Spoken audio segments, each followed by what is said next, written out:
Mother Bear walks into the hospital, carrying a human baby. The nurse breaks down in tears when she finds out why. Where are you watching from? Let us know in the comments. Also, if you love our content, don't forget to subscribe. I'll help us to stay in contact with you.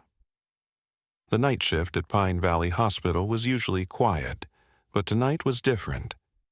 Nurse Sage Winter stood at the reception desk, her hands trembling as she filled out paperwork. The clock showed 2 a.m., and the winter storm outside rattled the windows. She looked up when she heard heavy footsteps approaching the entrance. Through the glass doors, Sage saw something that made her heart stop. A massive brown bear was walking toward the hospital on its hind legs. In its front paws, wrapped in what looked like a tattered blanket, was a tiny human baby. The bear's fur was covered in snow, and steam rose from its breath in the cold air. Sage's first instinct was to run, to hit the emergency alarm, but something in the bear's eyes made her pause. They weren't wild or aggressive. They were filled with desperation and what looked like tears. The bear reached the doors and stood there, looking directly at Sage through the glass, cradling the bundle with extraordinary gentleness. "Dr. Reed, Dr. Reed, please come quickly," Sage called out, her voice shaking. She knew she should be terrified, but her years of nursing experience told her something wasn't normal about this situation. The baby wasn't crying, and in the dim light she could see its skin had a bluish tint. Dr. Kai Reed rushed to the reception area, nearly dropping his coffee cup when he saw the bear. "What in the world?" he whispered. The bear made a soft, moaning sound, and they could hear the baby's faint whimper. Sage knew they had only moments to decide what to do. "We took an oath to help anyone in need," Sage said quietly, her hand moving toward the door release button. Dr. Reed grabbed her wrist. "Are you crazy? That's a wild animal." But Sage shook her head. "Look at its eyes, Doctor. Reed, something's wrong, really wrong, and that baby needs help now." The bear pressed its nose against the glass, leaving a foggy mark. A tear, an actual tear, rolled down its furry cheek. And that's when Sage noticed something else. Around the bear's neck was a worn leather cord with what appeared to be a small, glowing crystal pendant. Sage's hand hovered over the door release button for just a moment longer. Her heart was pounding so hard she could hear it over the howling wind outside. She thought about her own daughter at home, safe and warm in her bed. If her child was in danger, wouldn't she want someone to help, no matter how strange the circumstances? With trembling fingers, she pressed the button. The automatic doors slid open with a soft hiss. The bear didn't charge in or make any sudden movements. Instead, it waited, as if understanding the gravity of the situation. Dr. Reed had backed away, his hand clutching his phone, ready to call for help. But Sage stood her ground, though her legs felt like jelly. "It's okay," she whispered, more to herself than the bear. "We'll help the baby. Please, let us help." The bear moved forward slowly, its massive paws making surprisingly little noise on the hospital floor. Up close, Sage could see the bear's fur was matted with ice and blood. There were fresh cuts on its paws, as if it had traveled a great distance through rough terrain. The crystal pendant around its neck pulsed with a faint blue light that matched the rhythm of a heartbeat. As the bear drew closer, Sage could finally see the baby clearly. The infant couldn't have been more than a few days old. Its skin was dangerously pale, with a bluish tinge that made Sage's medical training kick into high gear. The blanket wrapped around the baby was actually a woman's sweater, torn and bloodied at the edges. "Dr. Reed," Sage called out, her professional tone returning. "We need to get this baby to the NICU immediately. The child is showing signs of severe hypothermia." The bear made a soft whimpering sound, and, with infinite gentleness, extended its paws toward Sage. She stepped forward, her hands shaking but determined. As she took the baby, she noticed something that made her gasp. On the infant's chest was a birthmark in the exact same shape as the crystal hanging from the bear's neck. Dr. Reed had finally found his courage and moved closer. "This is impossible," he muttered, reaching for his stethoscope. "Bears don't just... this can't..." But before he could finish his thought, a commotion erupted from the hallway behind them. 2 police officers who had been in the cafeteria came running, their hands on their weapons. The bear's eyes widened in fear, but instead of running or attacking, it did something even more extraordinary. It raised its paws in a very human gesture of surrender. "Wait!" Sage shouted at the officers. "Don't shoot! It brought us the baby. It's not dangerous." She cradled the infant closer to her chest, feeling its weak but steady heartbeat. The crystal pendant around the bear's neck began to pulse more rapidly, and the birthmark on the baby's chest started to glow with the same blue light. The bear's eyes met Sage's, and in that moment she saw something that would change her understanding of the world forever. In those deep brown eyes she saw intelligence, desperation, and something else, a mother's love. The bear opened its mouth, and what came out wasn't a growl or a roar, but words that made everyone in the room freeze in disbelief. In a voice that was rough but unmistakably human, the bear spoke. "Please, save my grandchild." The silence that followed was deafening. Officer Chen's hand dropped from his weapon, and Officer Martinez crossed herself quietly. Dr. Reed had gone pale, his coffee cup slipping from his fingers and shattering on the floor. But Sage didn't have time to process the impossibility of what she'd just witnessed. The baby in her arms was getting colder.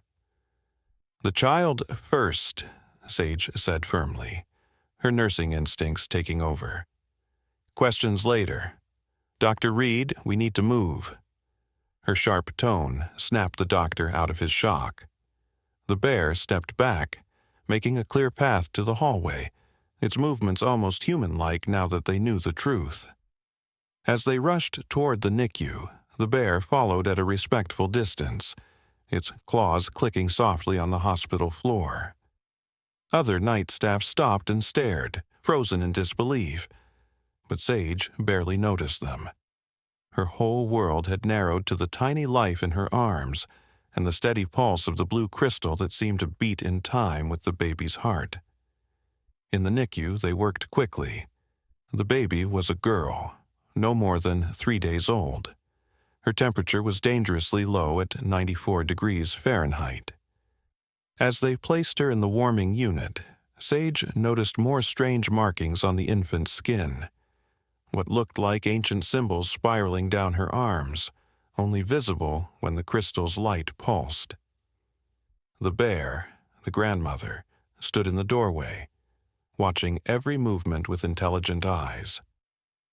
Now that Sage looked more carefully, she could see the bear's face held expressions that were eerily human.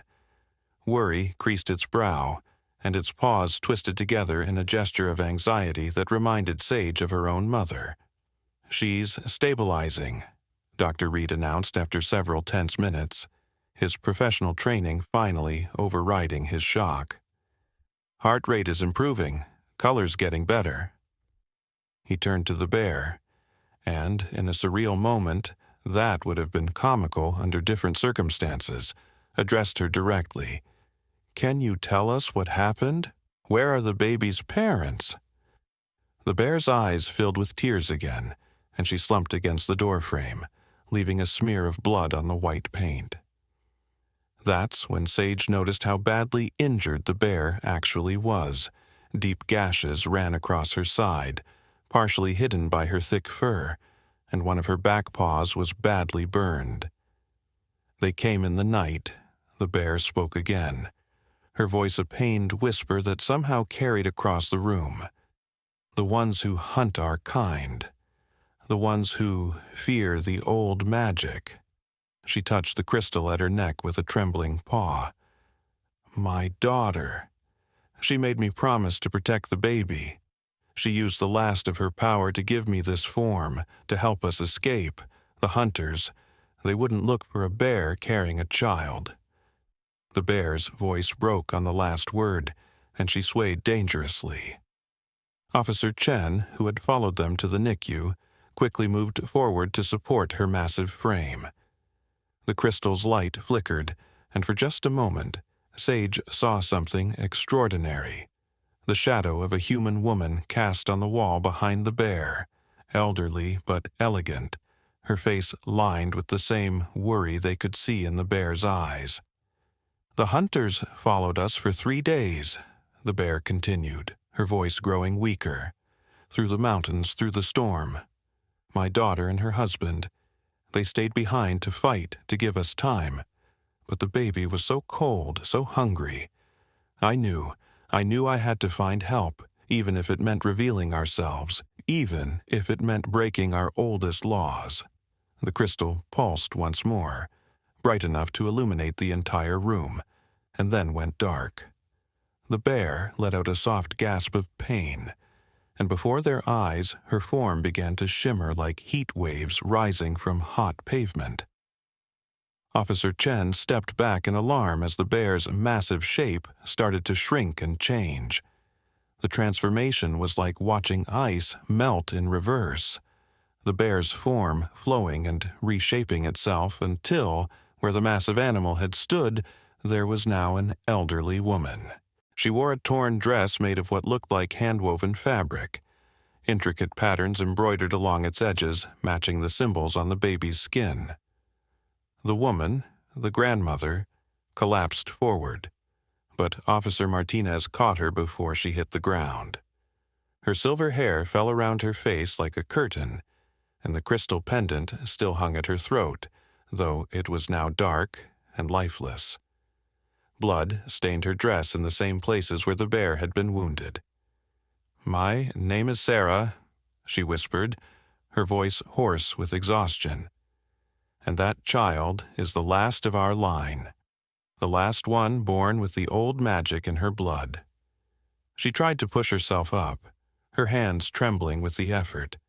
The hunters, they call themselves the Purifiers. They believe our magic is an abomination, that we're somehow less than human because we carry the ancient gifts. Sage was checking the baby's vital signs again, but she couldn't help glancing at the symbols on the infant's skin. Under the warming lights, they seemed to shift and move, like writing in a language that existed before words were invented. "The baby's temperature is rising," she reported, "but her heartbeat is irregular. It's like she's looking for something." Sarah's head snapped up, her eyes wide with fear. "The connection," she gasped. "When my daughter performed the transformation spell, she linked her life force to the baby through the crystal. It protected the child during our journey, kept her alive in the cold. But now—" She touched the dark crystal at her neck, her expression haunted. "Now I can't feel my daughter's energy anymore."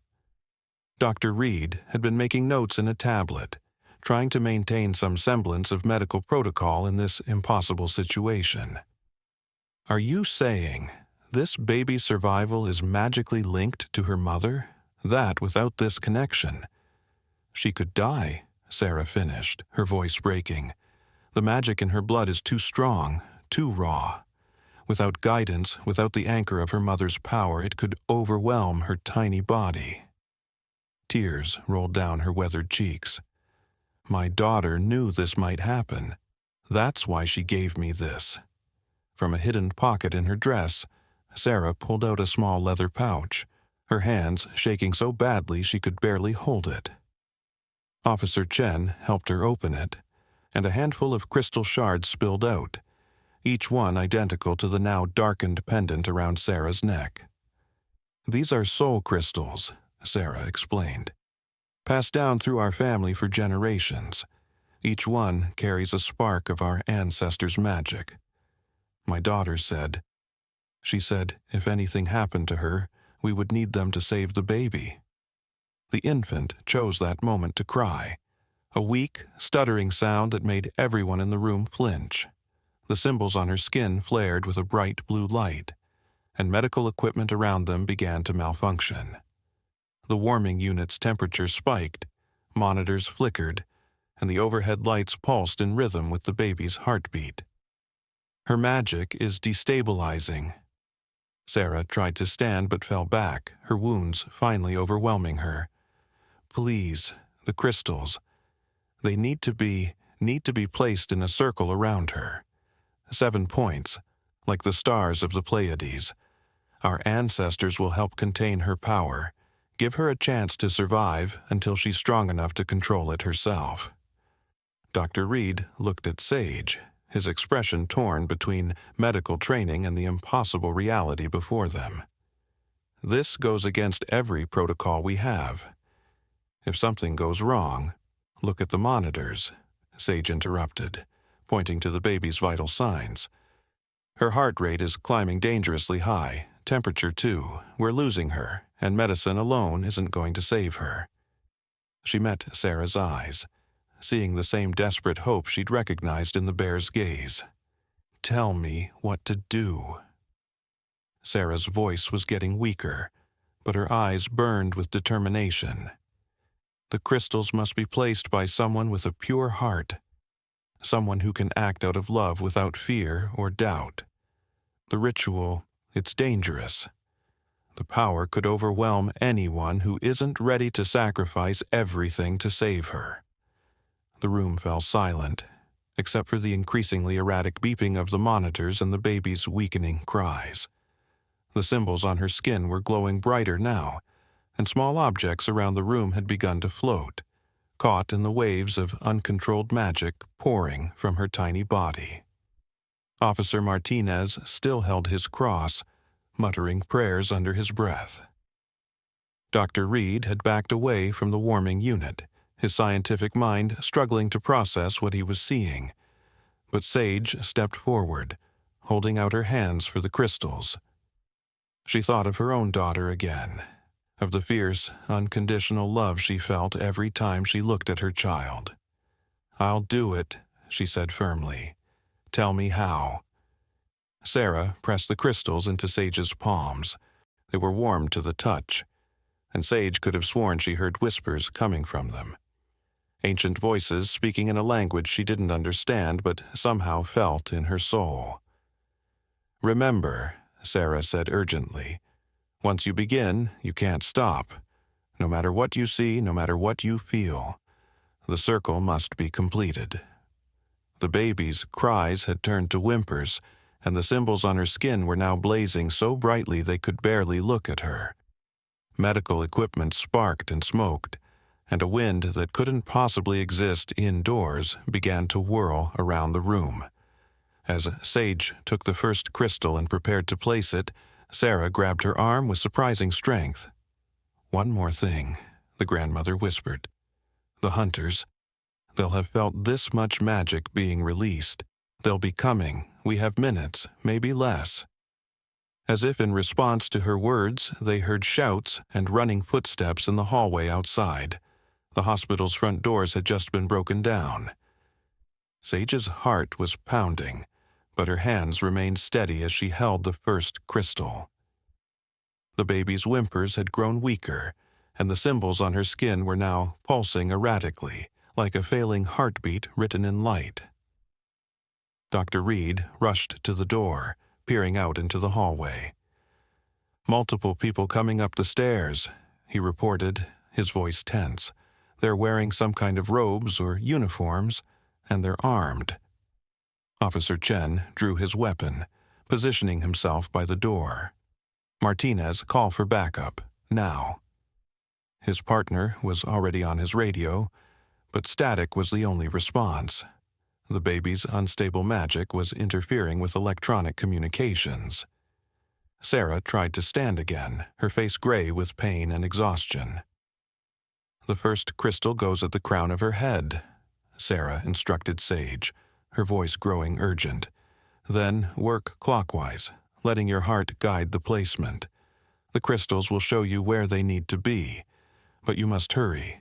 The Purifiers will have brought their own magic, dark things that corrupt and destroy the old powers.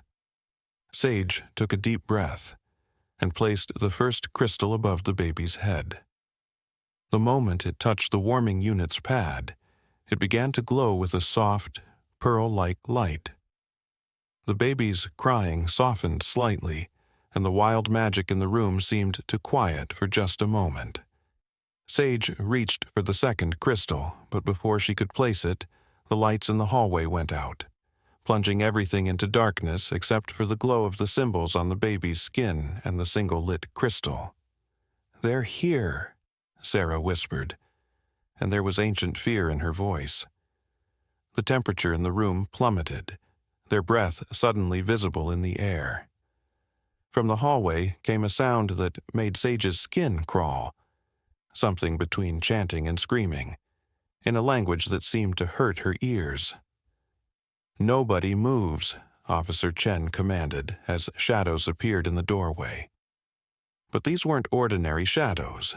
They writhed and twisted like living things, reaching into the room with tendrils of pure darkness.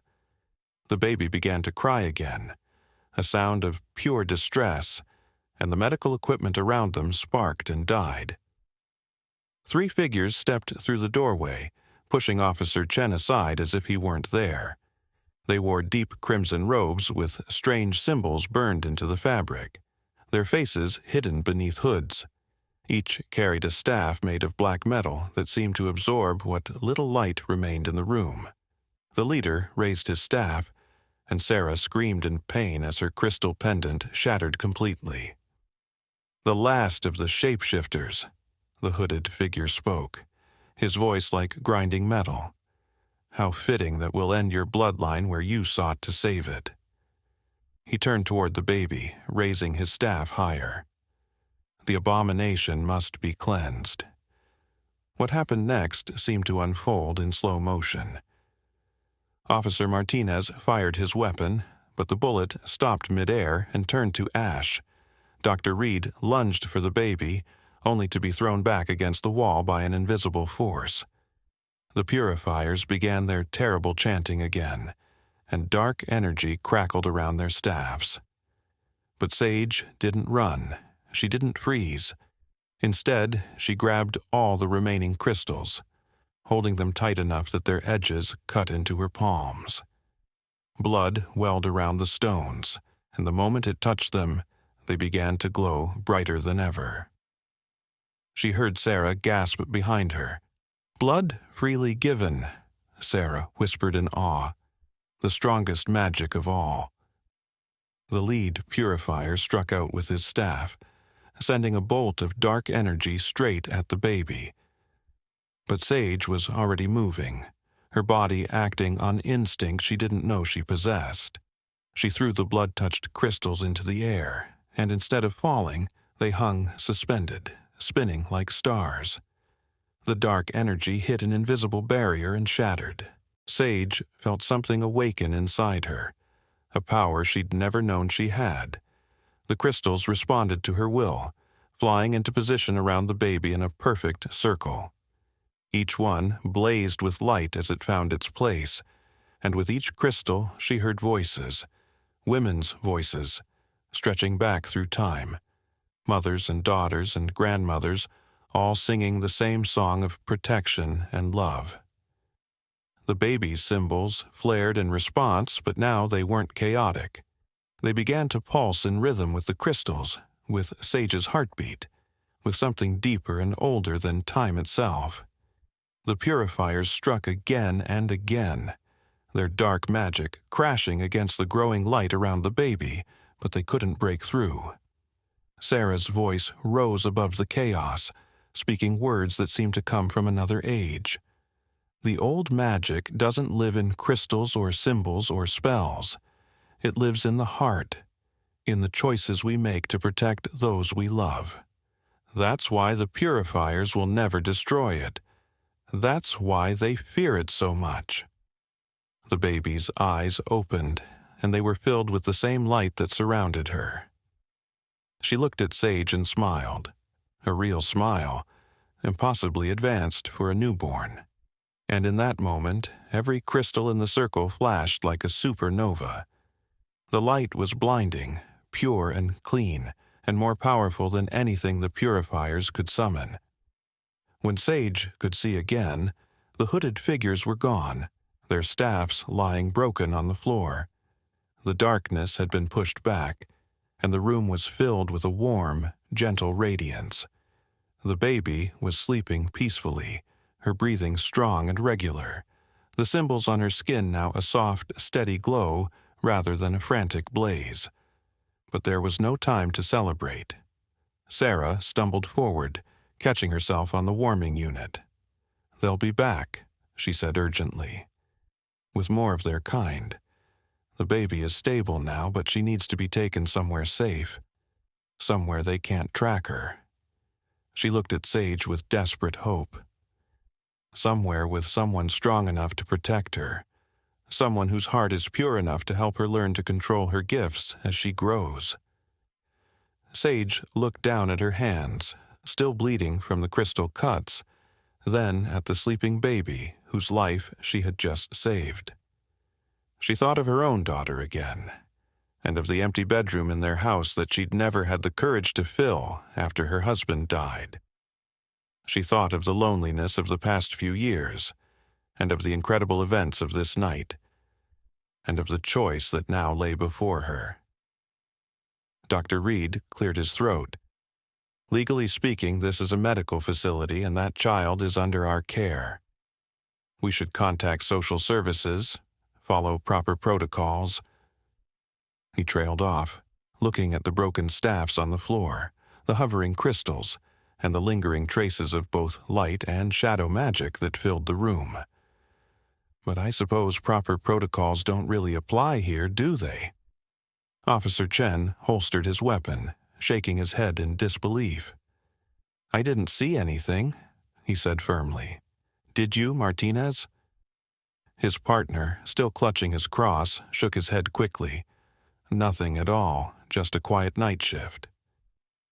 Sarah reached out and took Sage's hand, pressing something into it.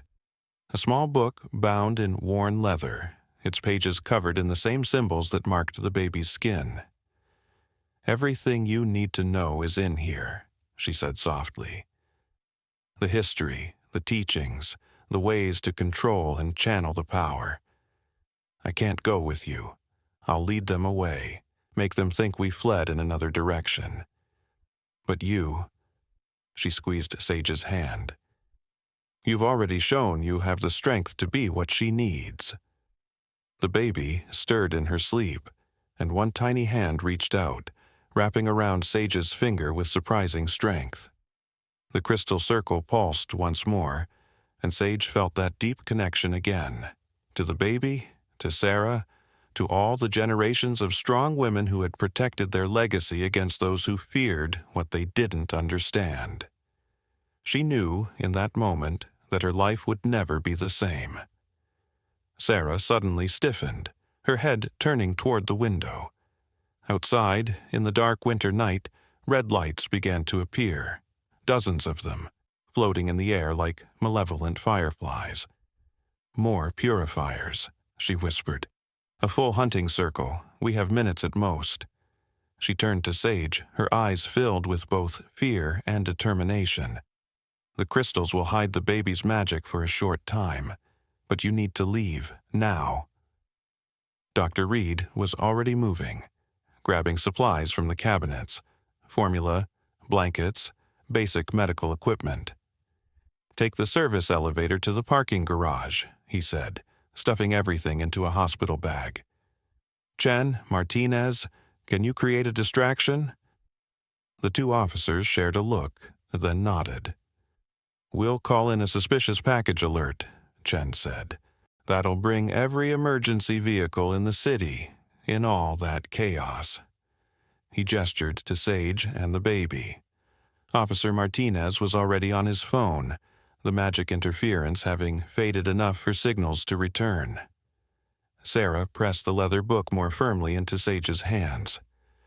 "There's a place you need to go," she said urgently, A sanctuary hidden in the mountains north of here.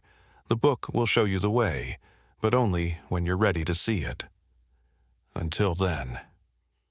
She pulled a silver chain from around her neck, different from the one that had held the now shattered crystal. On it hung a small key made of what looked like mother of pearl. "This will protect you both until you reach safety." The red lights outside were growing brighter, and shadows began to creep up the hospital walls like dark ivy. The temperature was dropping again, frost forming on the windows. The baby whimpered in her sleep, and the symbols on her skin flickered anxiously. "But what about you?" Sage asked Sarah, even as she began gathering the crystals from their circle, each one still warm and pulsing with energy. "You're injured, weakened. You can't face them alone."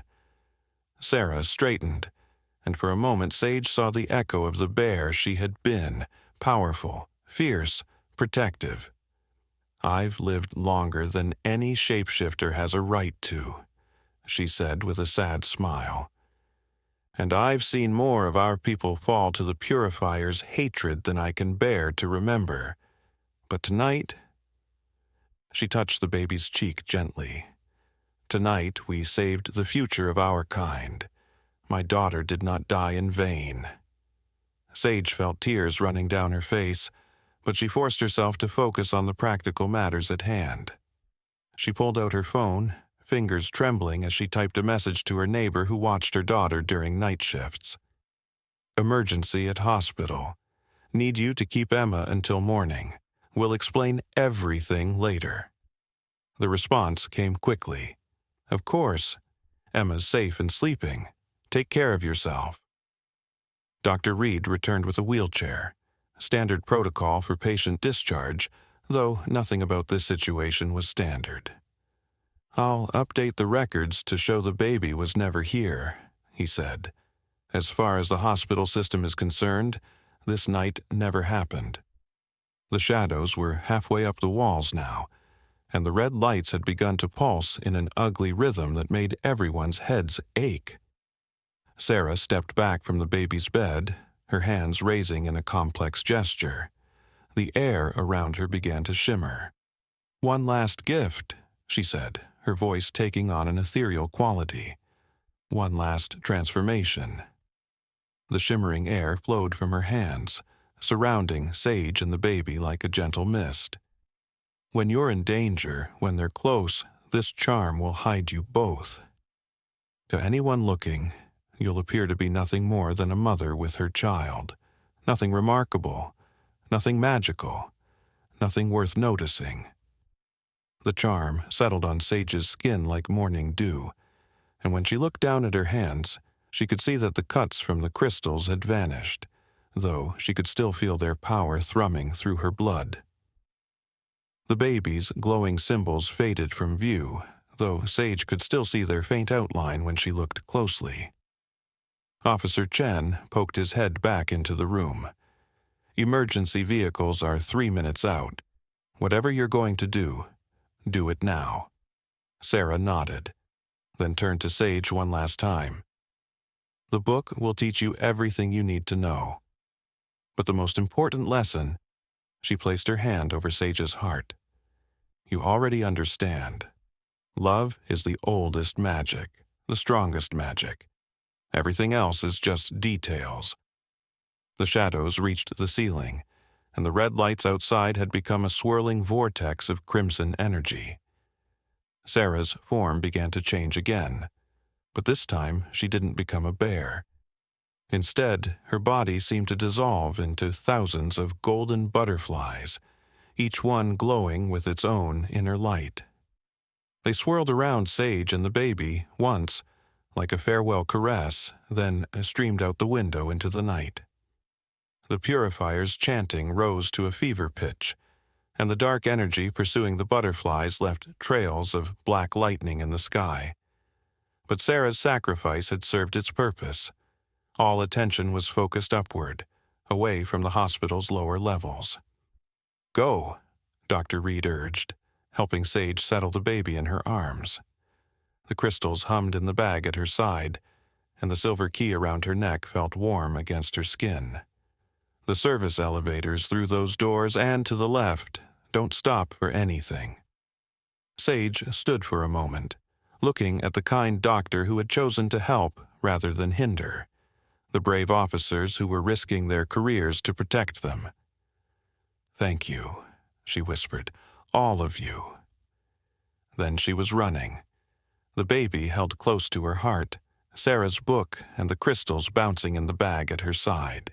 Behind her, she could hear the chaos beginning, sirens, shouts, the continued chanting of the Purifiers. But ahead was silence, darkness, and somewhere in the mountains to the north, a sanctuary waiting to be found. As the service elevator doors closed behind her, Sage looked down at the sleeping baby in her arms. The infant's face was peaceful now, one tiny hand still gripping Sage's finger. "I'll keep you safe," Sage promised softly. "No matter what comes next, no matter what it costs." The key at her throat pulsed once, as if in acknowledgement of her vow, and she felt the last piece of Sarah's protection spell lock into place around them both. The elevator began its descent, and with each floor, Sage could feel them moving further from the magical battle above and closer to a new life she could never have imagined when her shift began.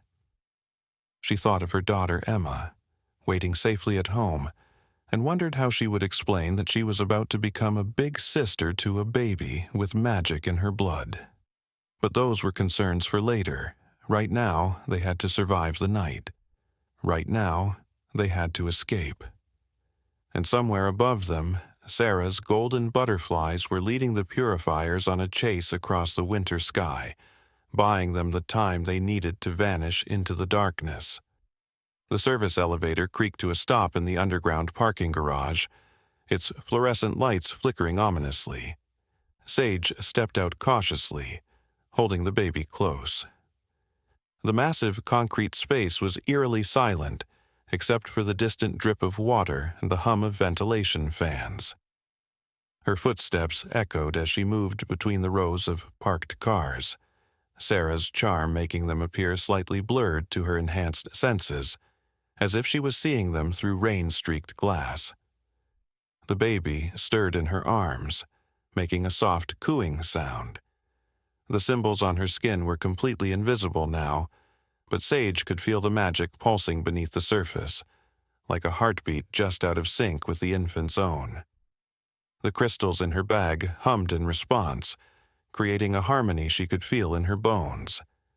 As she approached her car, a shadow moved between the concrete pillars. Sage froze, her heart pounding. The silver key around her neck grew cold against her skin, a warning. She ducked behind a van just as two figures in crimson robes emerged from the shadows. Unlike the ones upstairs, these Purifiers wore masks made of black metal, etched with symbols that seemed to writhe and shift in the dim light. "The shapeshifter's trail ends here," one of them said, their voice distorted by their mask. "The old witch sacrificed herself to protect something, or someone." The other Purifier raised a device that looked like a compass made of smoke and bone. "The tracking spell is confused, too much interference from the hospital's pain and death." And something else. They turned slowly, the device spinning wildly. Some kind of concealment magic, old magic, strong. Sage hardly dared to breathe. The baby seemed to understand the danger, remaining perfectly still in her arms. The key grew colder, and Sage could see Sarah's charm working, a subtle distortion in the air around them, like heat waves rising from hot pavement. To the Purifiers, they would look like nothing more than a shadow among shadows. But then her phone vibrated in her pocket. Her neighbor sending another message about Emma. The sound was tiny, barely audible, but in the echoing garage it might as well have been a thunderclap. The Purifiers' heads snapped toward their hiding place. Sage did the only thing she could think of. She reached into the bag, grabbed one of the crystals, and threw it as far as she could in the opposite direction. The crystal hit a car several rows away, setting off its alarm in a cacophony of noise and flashing lights. The purifiers rushed toward the disturbance, their robes billowing like smoke. She seized her chance, running for her car. The key around her neck suddenly grew warm, and to her amazement her car door unlocked itself without her touching it.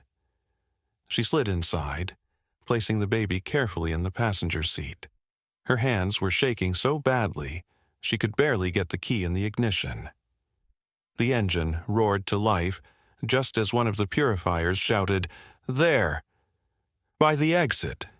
Sage threw the car into reverse, then drive, tires squealing on the concrete. In her rearview mirror, she saw the purifiers raising their hands, dark energy crackling between their fingers. The baby chose that moment to wake fully, letting out a cry that shattered every window in the parking garage. Glass rained down around them, but Sarah's charm protected them from the falling shards. The crystals in Sage's bag blazed with light, creating a shield of pure energy around the car just as the purifier's attack struck. Dark lightning crashed against the crystal shield, sending sparks of conflicting magic in all directions. Sage floored the accelerator, aiming for the garage exit. Behind them, she heard one of the purifiers shouting into some kind of communication device, "All units converge. The child is here." They burst out of the garage into the chaos of the emergency response. Police cars, fire trucks, and ambulances filled the street, their lights painting the night in red and blue. Officer Chen had been true to his word. The hospital was surrounded by emergency vehicles and personnel, creating the perfect cover for their escape. But as they turned onto the main road, Sage saw more red lights appearing in the sky. Not emergency vehicles, but the crimson glow of purifier magic. The golden butterflies that were Sarah had led many of them away, but not all, not enough. The baby was fully awake now, her eyes glowing with the same blue light as the crystals. The symbols on her skin flickered in and out of visibility, fighting against Sarah's concealment charm. Each pulse of magic made the car's electronics go haywire. The radio switching stations randomly, the dashboard lights flashing. Sage reached over with one hand, letting the baby grip her finger again. "It's okay, little one," she whispered. "Stay calm, stay hidden. We're going to be all right." She didn't know if the infant could understand her words, but the touch seemed to help. The magical disturbances settled slightly. She turned north, toward the mountains that loomed dark against the star-filled sky. Sarah's book lay heavy in her bag, and she could feel it calling to her, wanting to reveal its secrets. But first, they had to get somewhere safe. Looking in her rearview mirror again, she saw the purifiers had commandeered vehicles of their own, black cars with red headlights that cut through the night like laser beams. The silver key pulsed against her chest, and suddenly she knew what she had to do. She turned off the main road onto a smaller street, then another, following the keys warming and cooling like a magical compass. Each turn took them further from the city lights and closer to the deep forest that surrounded the northern mountains. The baby had fallen quiet again, but her eyes remained open, watching everything with an awareness that seemed impossible for a newborn. One of the crystals floated out of Sage's bag on its own, hovering over the infant like a protective star. In its light, Sage could see more details of the symbols on the baby's skin. They weren't just random patterns, but words in that ancient language, telling a story she couldn't yet read. "Your mother and grandmother gave everything to protect you," Sage said softly as she drove. "And now it's my turn. I don't know much about magic or shapeshifters or any of this, but I know about being a mother. I know about love." She thought of Emma again, of how her heart had grown so much bigger the moment her daughter was born. And Sarah was right. That's the strongest magic there is. The key grew warm again, urging her to turn onto an unpaved road that led into the forest. The Purifiers' black cars were still behind them, but further now, their red lights dimmed by distance and trees. As they drove deeper into the wilderness, Sage felt something changing in the air. An ancient power awakening, responding to their presence. Sarah's book suddenly opened itself in the bag, its pages glowing with the same light as the crystals. Words, in that strange language, floated up from the paper like golden smoke, swirling around them in the car. And though Sage couldn't read them, she understood their meaning. Welcome, Protector.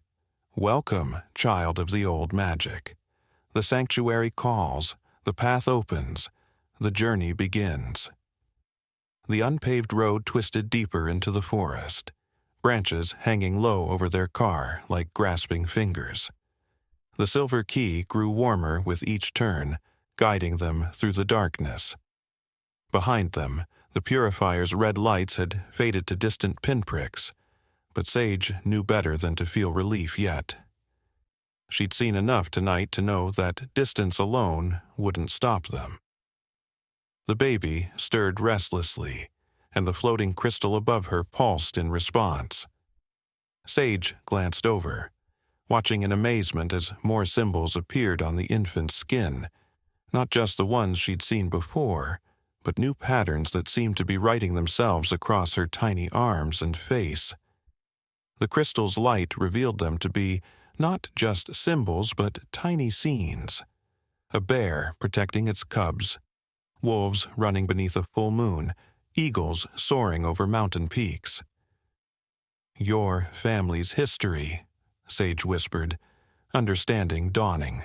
The shapeshifter's story, written in your blood. The baby cooed, reaching up toward the hovering crystal with impossibly perfect coordination for a newborn. One of the crystals floated out of Sage's bag on its own, hovering over the infant like a protective star. In its light, Sage could see more details of the symbols on the baby's skin. They weren't just random patterns, but words in that ancient language, telling a story she couldn't yet read. Your mother and grandmother gave everything to protect you, Sage said softly as she drove, and now it's my turn. I don't know much about magic or shapeshifters or any of this, but I know about being a mother. I know about love. She thought of Emma again, of how her heart had grown so much bigger the moment her daughter was born. And Sarah was right. That's the strongest magic there is. The key grew warm again, urging her to turn onto an unpaved road that led into the forest. The Purifiers' black cars were still behind them, but further now, their red lights dimmed by distance and trees. As they drove deeper into the wilderness, Sage felt something changing in the air, an ancient power awakening, responding to their presence. Sarah's book suddenly opened itself in the bag, its pages glowing with the same light as the crystals. Words, in that strange language, floated up from the paper like golden smoke, swirling around them in the car. And though Sage couldn't read them, she understood their meaning. Welcome, Protector. Welcome, child of the old magic. The sanctuary calls. The path opens. The journey begins. The unpaved road twisted deeper into the forest, branches hanging low over their car like grasping fingers. The silver key grew warmer with each turn, guiding them through the darkness. Behind them, the Purifiers' red lights had faded to distant pinpricks, but Sage knew better than to feel relief yet. She'd seen enough tonight to know that distance alone wouldn't stop them. The baby stirred restlessly, and the floating crystal above her pulsed in response. Sage glanced over, watching in amazement as more symbols appeared on the infant's skin. Not just the ones she'd seen before, but new patterns that seemed to be writing themselves across her tiny arms and face. The crystal's light revealed them to be not just symbols, but tiny scenes. A bear protecting its cubs, wolves running beneath a full moon, eagles soaring over mountain peaks. Your family's history, Sage whispered, understanding dawning. The shapeshifter's story written in your blood. The baby cooed, reaching up toward the hovering crystal with impossibly perfect coordination for a newborn. When her fingers touched it, the crystal chimed like a bell, and suddenly the car was filled with voices, echoes of conversations from long ago. The old ways must be preserved, whispered a woman's voice, fading in and out like a badly tuned radio. Each generation stronger than the last, said another. When the time comes, she will know.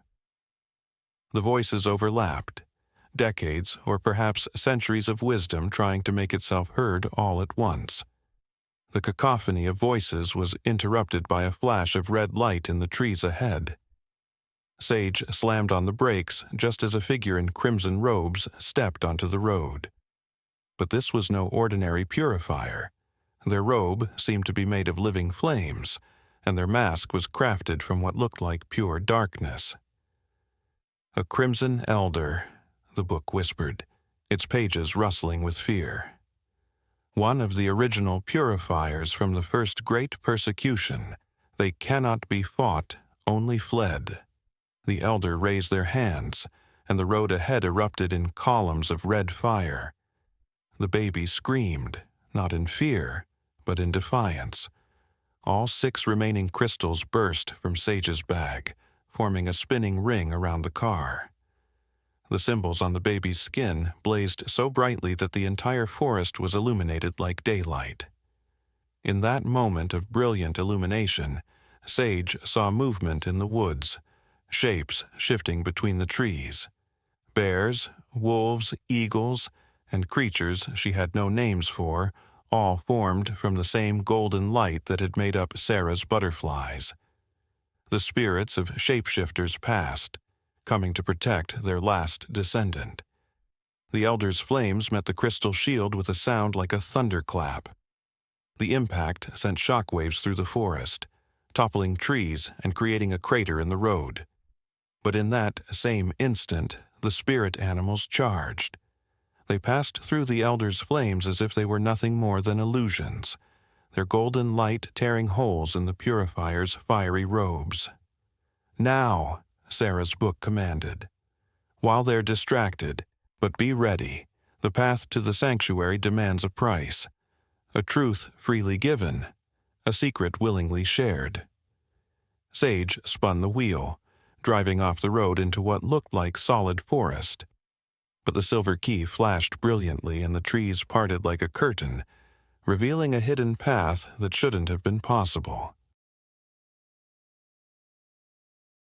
As they passed through, she heard the elder's scream of rage, saw the spirit animals dissolving back into golden mist, felt the crystal shield weakening.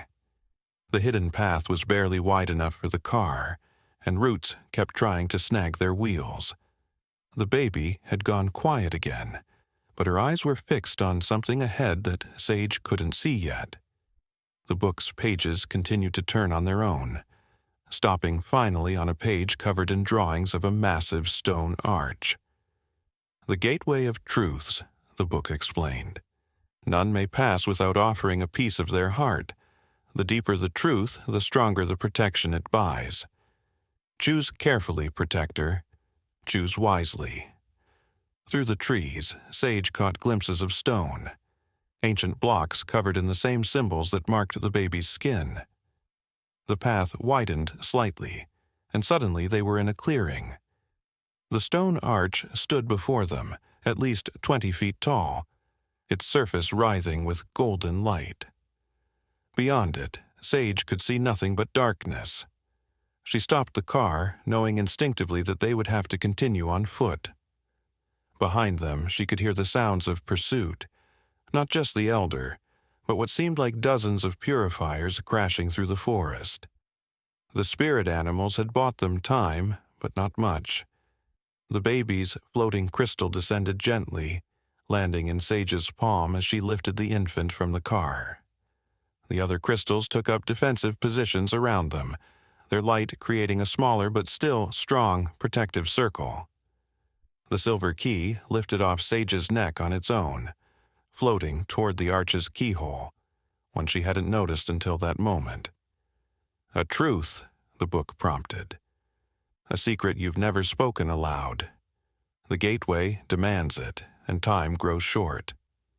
Sage looked down at the baby in her arms, then thought of Emma, waiting at home, of all the nights she'd spent alone after her husband's death, of the walls she'd built around her heart.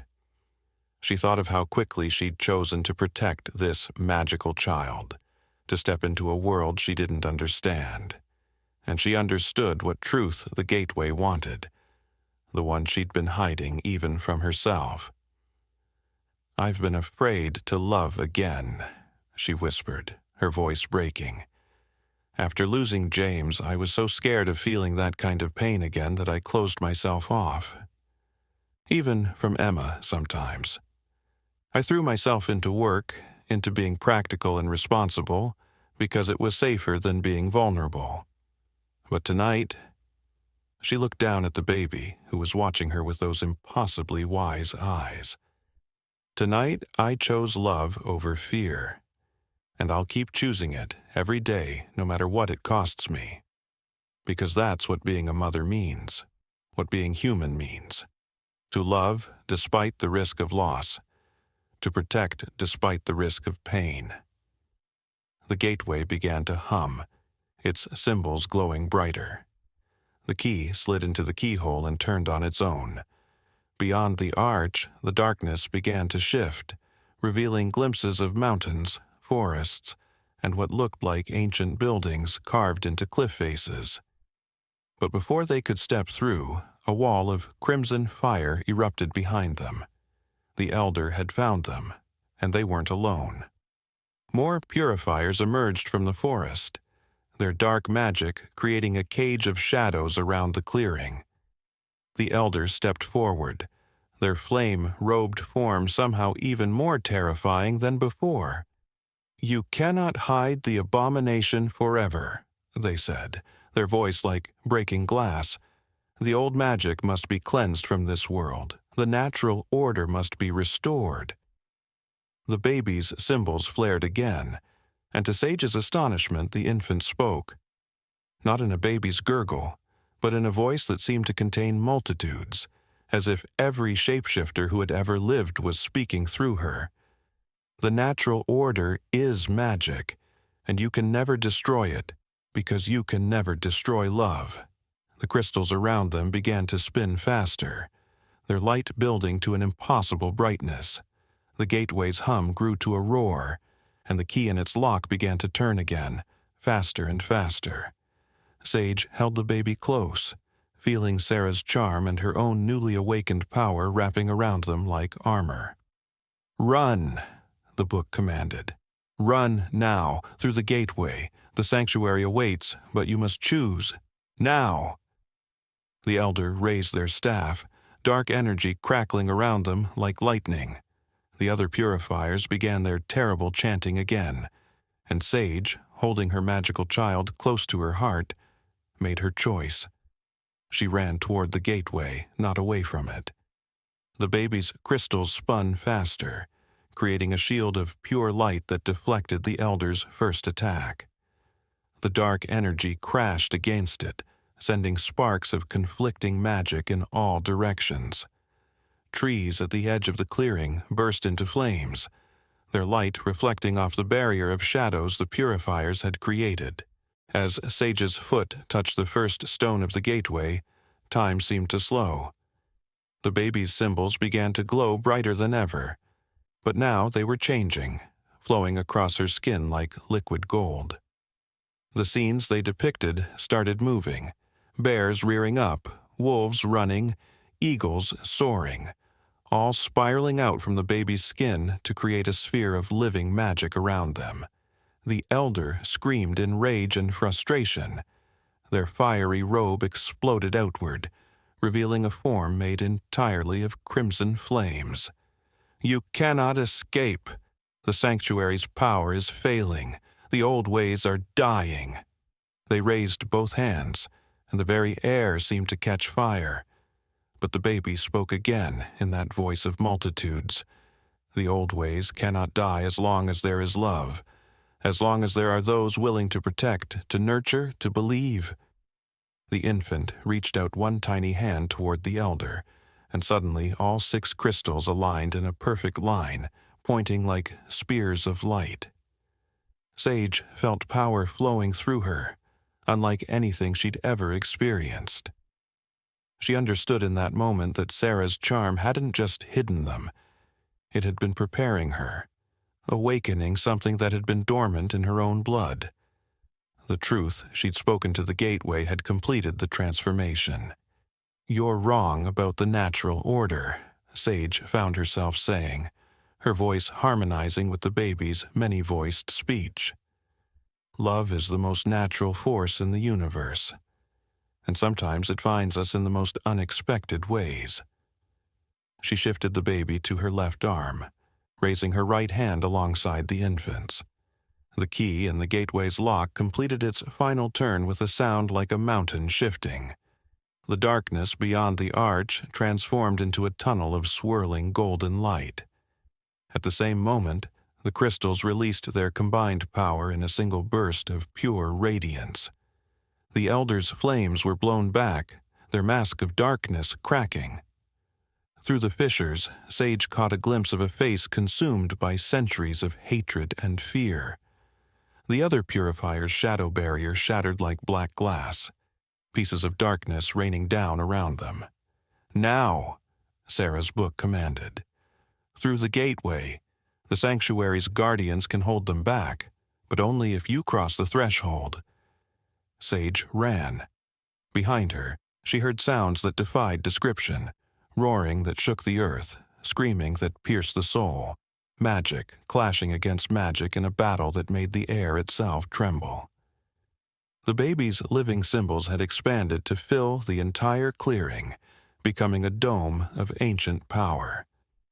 As they passed through the gateway's arch, Sage felt a sensation like falling and flying at the same time. The tunnel of light seemed to go on forever and end in an instant. Images flashed past them. Generations of shapeshifters, living, loving, protecting their own. She saw Sarah as a young woman, learning to take bare form for the first time. She saw the baby's mother, fighting to her last breath to protect her child. She saw herself, in a future that might be, teaching both Emma and this magical infant about love, strength, and the power of choosing to protect. The tunnel of light began to fade, reality slowly reasserting itself around them. They were standing on a mountain path, ancient stone buildings rising out of the living rock on either side. The air was warm despite the elevation, and the sky above was filled with more stars than Sage had ever seen. The baby's symbols settled back into their normal patterns, though they still glowed softly in the starlight. The crystals, their power spent, fell gently into Sage's bag. Sarah's book floated before them, its pages turning to show detailed drawings of their surroundings. "Welcome to Haven's Heart," the book whispered. "The last great sanctuary of the shapeshifters, hidden between moments of time, protected by magics older than human memory." Sage took a step forward, then stumbled as exhaustion hit her all at once. But before she could fall, she felt strong hands supporting her. A woman stepped out of the shadows of the nearest building, her dark skin marked with symbols similar to the baby's, her eyes holding the same ancient wisdom Sage had seen in Sarah's gaze. "I am Maya, the sanctuary's keeper," she said softly. "Sarah sent word through the old paths that you were coming. We felt the battle at the gateway. You both did well." She reached out to touch the baby's forehead gently. The last child of the shifting blood and her new protector. But now you need rest, healing. Time to understand all that has changed. "My daughter," Sage managed to say, even as her vision began to blur with fatigue. "Emma, I need to—" "Is already on her way here," Maya assured her. "We sent guardians to watch over her the moment Sarah contacted us. They will bring her safely, with a story prepared for the human authorities about a family emergency requiring both of you to travel. Your path and hers were meant to cross with ours. We have seen it in the star patterns for months. The baby made a soft, happy sound, reaching for Maya with complete trust. The symbols on both their skins glowed in harmony for a moment. She recognizes one of her own kind, Maya explained, just as she recognized the protector's heart in you, Sage Winter, even before you knew it yourself.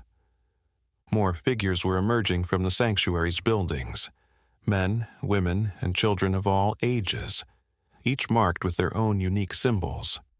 Some shifted forms as they walked, becoming animals for a few steps before returning to human form, as natural as breathing. The sanctuary is not just a place of safety, Maya continued, leading them toward the nearest building. It is a place of learning, of growth, of understanding the balance between all forms of life. Your daughter, Emma, will learn alongside the shapeshifter children, though her magic may express itself differently. And you, she smiled at Sage, you will learn to be both nurse and healer, to understand both human medicine and magical cures. The old ways are not dying, no matter what the Purifiers believe. They are evolving, adapting, finding new paths forward through hearts like yours. They entered a warm, welcoming room filled with soft light and comfortable furnishings. Through a window, Sage could see the path they'd taken continuing up the mountain, leading to what looked like a temple carved from starlight itself. The baby was already falling asleep in Maya's arms, the events of the night finally catching up with her tiny body. Rest now, Maya said gently, placing the sleeping infant in a beautifully carved cradle. When you wake, there will be time for questions, for learning, for understanding all that has happened and all that is yet to come. For now, know only this: you are home. Both of you are home. As Sage sank into the softest bed she'd ever felt, her last thoughts were of the incredible journey that had begun with a bear walking into her hospital. She thought of Emma, who would soon arrive to find her world expanded beyond imagination. She thought of Sarah, hoping the brave grandmother had survived her final battle with the Purifiers, and she thought of the sleeping baby, the last of an ancient bloodline, who had somehow awakened magic in a simple nurse's heart. The silver key floated up from where it had fallen, gently settling on a chain around the baby's cradle. Sarah's book placed itself on a nearby shelf, its pages still faintly glowing. And above the sanctuary the stars continued their eternal dance, weaving patterns that told stories of endings and beginnings, of magic and love, of the choices that change not just lives but the very fabric of reality itself.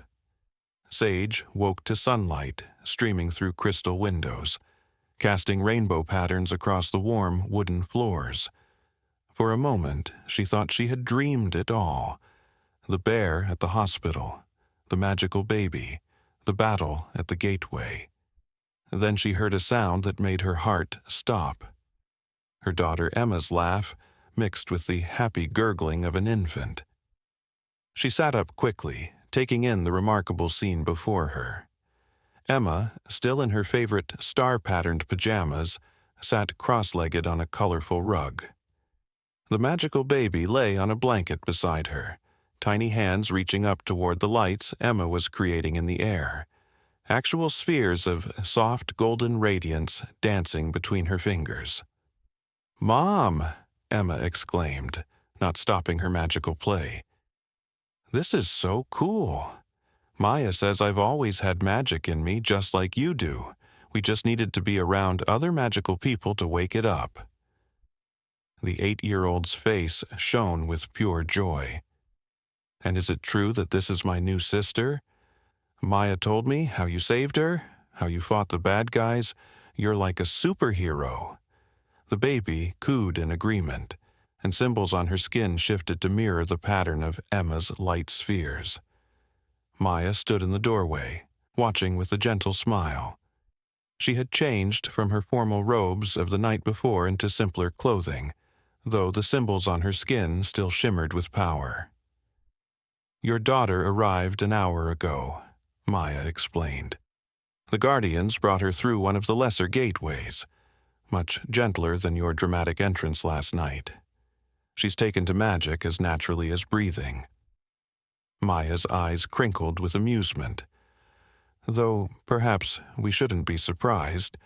The ability to create light is often the first magic that manifests in those meant to be guides. "Guides?"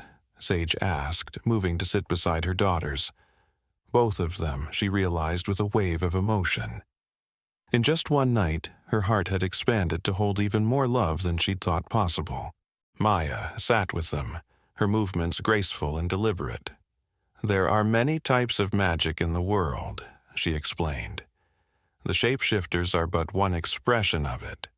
Guides are another, those who help others find their way to their magical gifts, who light the path for those lost in darkness."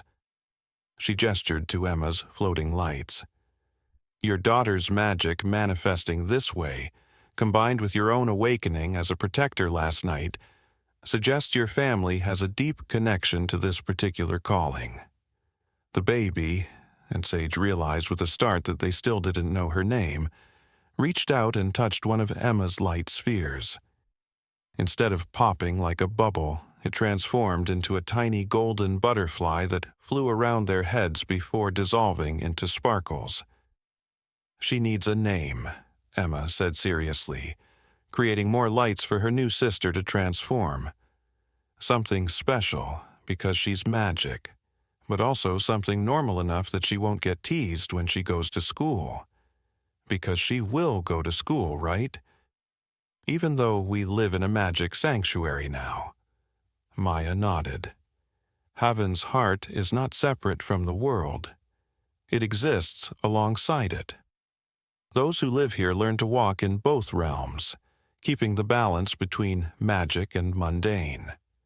The children attend regular schools in the nearby town, though they also study the old ways here in the sanctuary.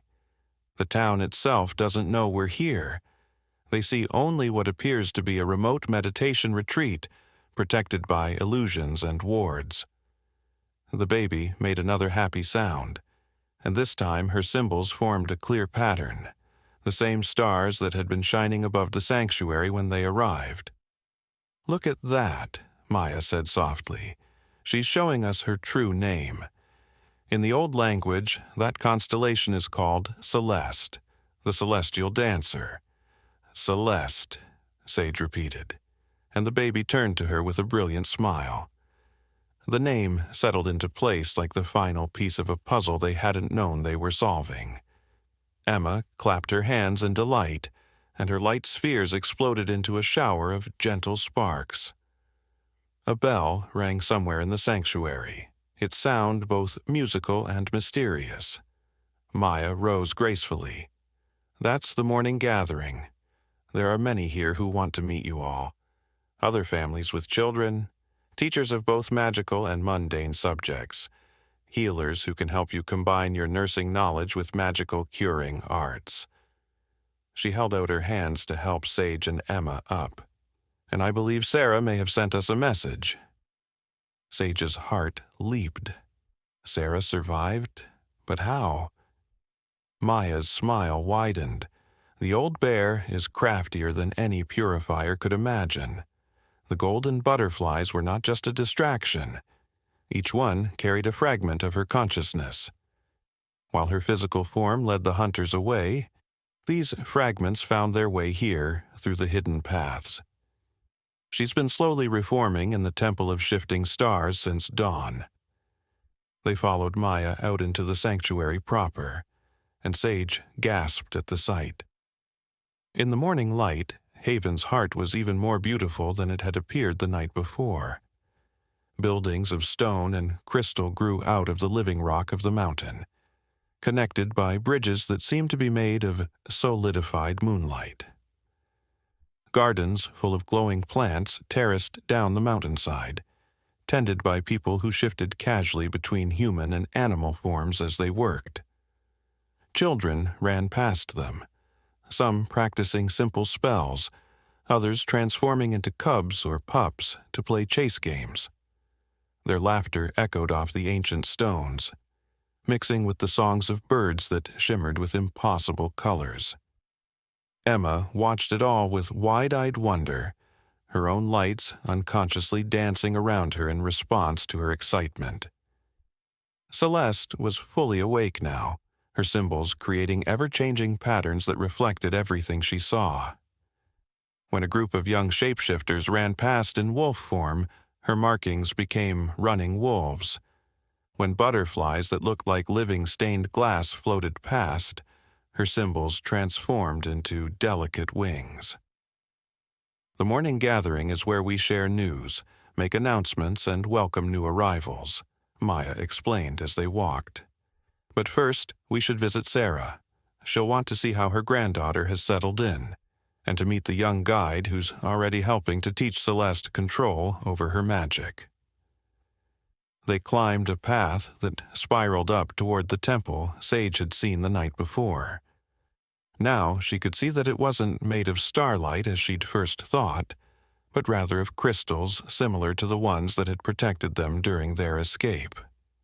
Each one thrummed with power, creating a symphony of magic that she could feel in her bones. At the temple's entrance, a familiar figure waited. Not a bear this time, but a tall, elegant woman with silver hair and eyes that held centuries of wisdom. Sarah's symbols, identical to the ones on Celeste's skin, glowed with warm welcome as they approached. "My family," Sarah said softly, opening her arms, both old and new. The symbols on her skin shifted to show scenes from the previous night, the hospital, the chase, the gateway battle. But now Sage could see them from Sarah's perspective. The golden butterflies had watched over them even as they fled, ensuring their safe passage to the sanctuary. Celeste reached for her grandmother immediately, her tiny hands grabbing at the air. When Sarah took her, their symbols synchronized, creating a spectacular light show that danced across the temple walls. Emma gasped in delight, unconsciously creating more of her light spheres that joined the display, turning the temple entrance into a cascade of magical radiance. "And you must be Emma," Sarah said warmly, kneeling down to the girl's level while still holding Celeste.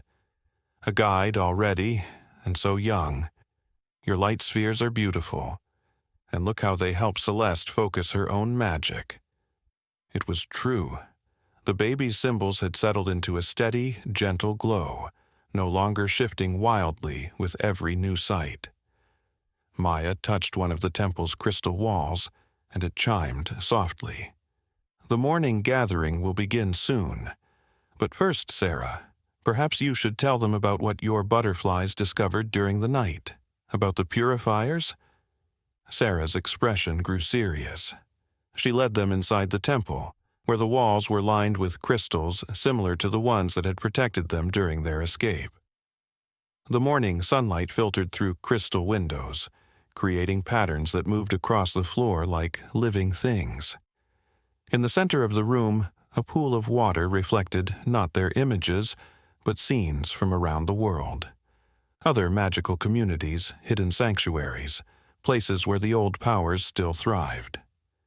"The Purifiers are gathering their forces," Sarah explained, letting Emma create a floating cradle of light for Celeste to rest in. "Our battle at the gateway showed them something they feared, that the old magic isn't dying out as they believed, but finding new ways to survive, new bloodlines to flow through."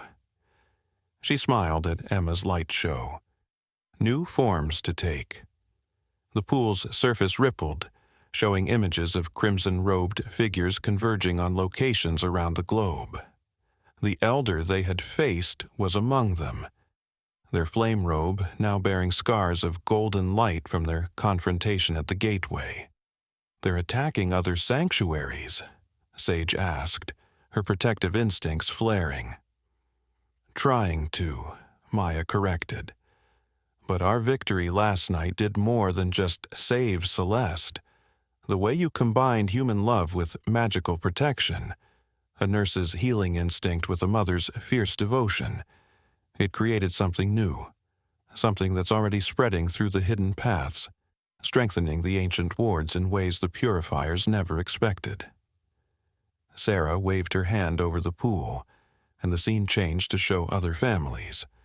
Ordinary humans discovering magical abilities after acts of love and protection, just as Sage and Emma had. The Purifiers believe magic should be contained, controlled, kept pure within the old bloodlines, Sarah explained. They never understood that magic itself is like water. It finds new channels when old ones are blocked, creates new paths when ancient ones are threatened. Emma, who had been unusually quiet, spoke up. "Is that why my lights feel so natural? Because the magic was always there, just waiting for the right moment." She created a complex pattern of spheres that orbited around Celeste's floating cradle, making the baby laugh with joy. "Exactly," Maya said. "And that's what makes Haven's Heart different from other sanctuaries. We don't just protect the old magics, we help them evolve, grow, find new expressions through new generations." She gestured at the scenes in the pool. "What happened last night is already becoming legend in the magical world. The bear who walked into a hospital, the nurse who chose to help instead of fear, the child who brought together ancient and new forms of magic." The temple's crystals began to chime more insistently, and the sound of many voices could be heard approaching. Sarah lifted Celeste from Emma's light cradle, the baby's symbols now showing tiny versions of every person in the room. "The gathering is about to begin. Are you ready to meet your new community?" Before anyone could answer, the temple's massive doors swung open. Families began to enter, parents and children of all ages, some fully human, some bearing magical symbols like Sarah's, some shifting between forms as easily as breathing. Among them were faces Sage recognized from the hospital, Dr. Reed and Officers Chen and Martinez, each accompanied by their own families.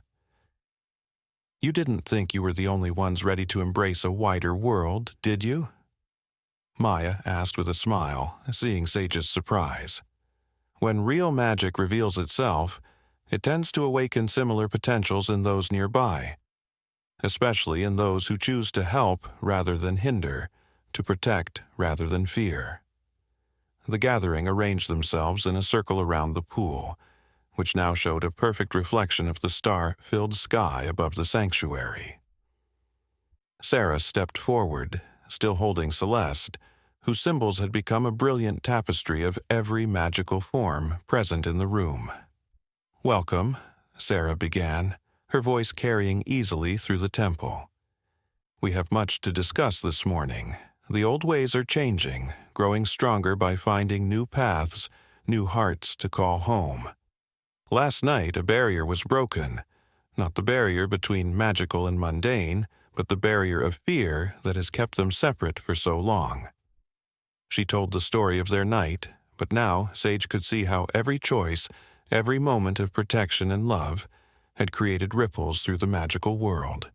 How Emma's instant acceptance of Celeste had strengthened the baby's own powers. How Dr. Reed's decision to help had awakened healing magic in his hands. How the officer's protection had given them abilities to shield and defend. As Sarah spoke, Sage felt something stirring in the air, a power older than the sanctuary itself, responding to the gathering of so many magical beings in one place. The temple's crystals began to glow brighter, and the pool's surface became a swirling vortex of starlight. Celeste reached out toward the pool, her symbols suddenly blazing with intense light. The baby's laughter echoed through the temple, but it wasn't just her voice. It carried echoes of every shapeshifter who had ever lived, every protector who had ever sacrificed for those they loved. Emma's light spheres began to pulse in rhythm with her sister's magic, creating patterns that match the swirling stars in the pool. "The awakening," Maya whispered in awe. "It hasn't happened in over 3 centuries. Not since the first Great War with the Purifiers." She placed one hand on the nearest crystal wall, and her symbols began to glow with the same intensity as Celeste's. One by one, every magical being in the temple followed suit, their various powers creating a symphony of light and energy. Dr. Reed's newly awakened healing magic manifested as soft green light flowing from his hands. Officers Chen and Martinez generated shields of translucent energy that rippled like northern lights. Other families revealed their gifts: children who could speak with animals, parents who could weave illusions or call up elements, elders who could read the stories written in the very stones of the mountain. Sarah stepped forward, still holding Celeste, and placed her free hand in the pool of starlight. "The Ancient Ones are speaking," she announced, her voice carrying the weight of centuries. The separation between magical and mundane was never meant to be permanent. It was a shield, a temporary measure to protect both worlds until the right moment came, until hearts were ready to bridge the gap.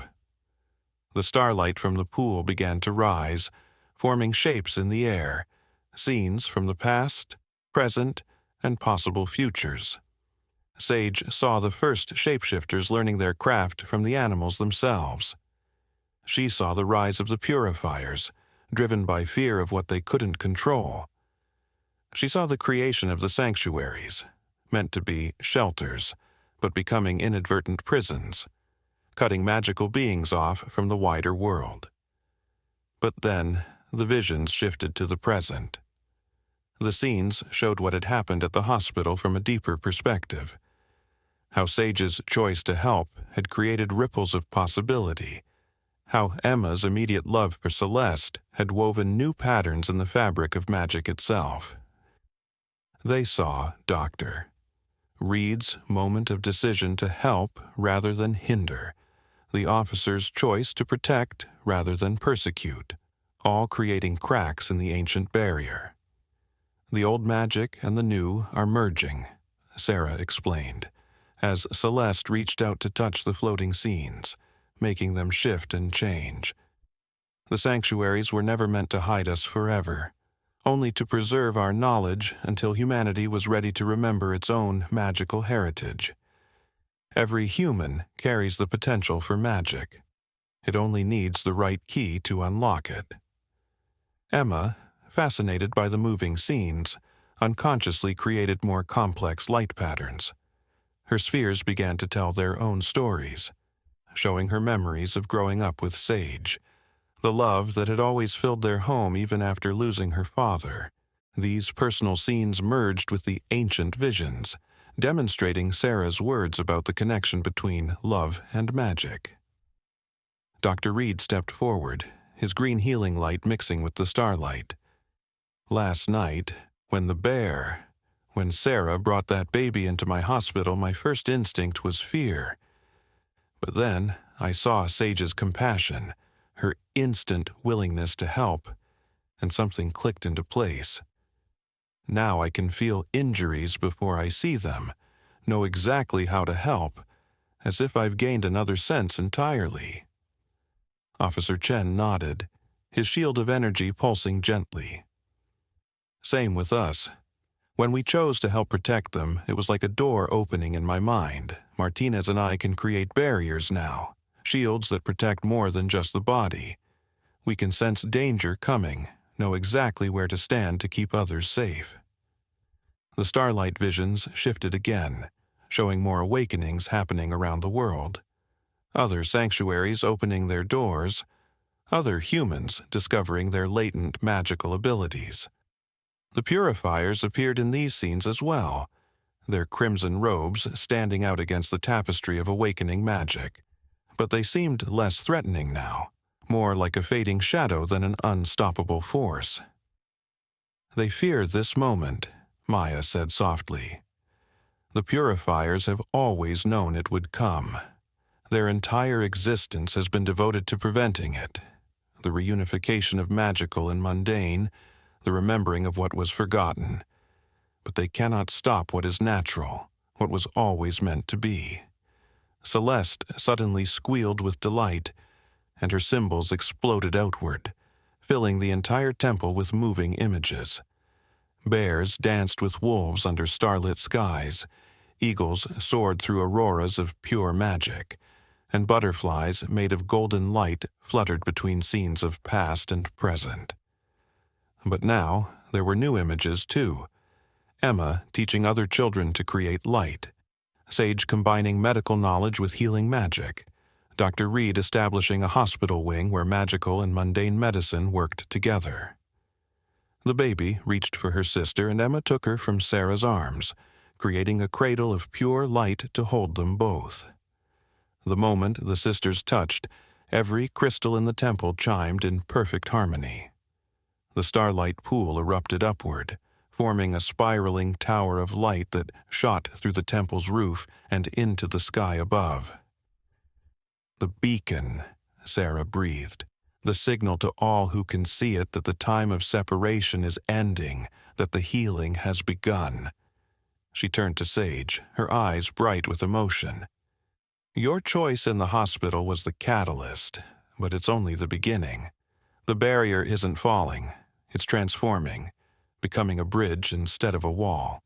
Maya touched the nearest crystal wall again, and images appeared of other temples around the world, other pools of starlight erupting skyward. The sanctuaries are all connected, all part of the same ancient network. What happens in one ripples through them all. And now, she smiled as new scenes formed in the starlight. Now we begin the real work of bringing magic back into the world, not as something to fear or hide, but as a natural part of life itself. The gathering of magical beings began to move in a pattern around the pool, guided by some instinct older than conscious thought. Sage found herself moving too, Emma and Celeste in the center of the circle with their combined light show creating a miniature version of the magical awakening happening around them.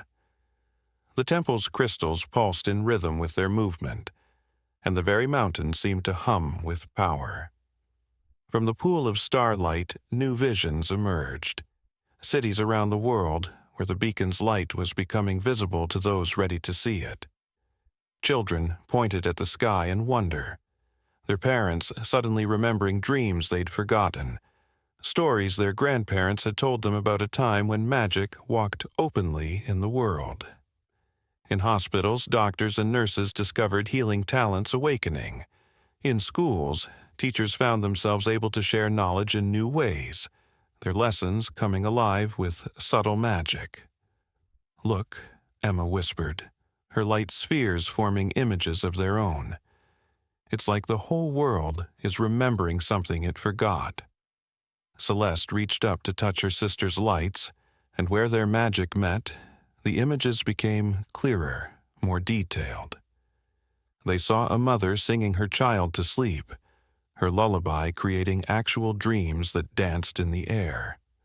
A gardener whose love for his plants awakened their ability to grow in patterns that spelled out messages of hope. A firefighter whose newfound power to sense and direct the elements saved lives. Sarah stepped into the center of the circle with the girls, her symbols flowing like liquid starlight. The Purifiers thought they could contain magic, control it, keep it within certain bloodlines and traditions. But true magic has always been wild and free, flowing wherever there is love, courage, and the will to protect others. She gestured to the scenes playing out in the pool and in Emma's lights. What they feared most wasn't the old magic itself, but its ability to change, to grow, to find new forms and new bearers. Dr. Reed moved forward, his green healing light now forming complex patterns that reminded Sage of DNA helixes. "I'm seeing it already in my medical readings," he said excitedly. "The genetic markers we used to think were just random variations. They're actually magical potential, written into the very code of life. Everyone has them, just waiting for the right moment, the right catalyst to activate. Officer Chen and Martinez demonstrated by lowering their shields, showing how the energy flowed not just around them, but through them, connecting to similar patterns in the air, the ground, the very stones of the temple. The barriers between magical and mundane were never solid, Chen explained, understanding flowing into him from the awakening itself. They were more like a held breath. And now, the world is finally exhaling. Maya touched the temple walls again, and new images appeared. The hidden paths between sanctuaries transforming into open roads of light. The ancient wards reshaping themselves from walls into bridges. For centuries, we've been preparing for this moment without fully understanding what we were preparing for. Each sanctuary developed its own ways of preserving and protecting magic, but now we see that was only half of our purpose. The other half was maintaining these connections, keeping them ready for when humanity was prepared to remember. In the center of the circle, Celeste's symbols had begun to change again, but this time they weren't just showing scenes or shapes. Letters started to form, words in both the ancient language and modern ones, telling the story of what was happening. Emma's lights wove between the words, illuminating their meanings, making connections that even the eldest sanctuary dwellers hadn't seen before. The children understand instinctively what we spent centuries trying to comprehend, Sarah said proudly. Magic isn't something to be hoarded or hidden. It's like light itself, meant to be shared, to illuminate the darkness, to help others find their way.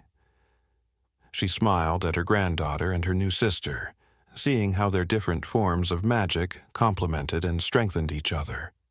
The pool's surface suddenly rippled more intensely, and new figures appeared in its depths. Faces Sarah recognized from other sanctuaries around the world.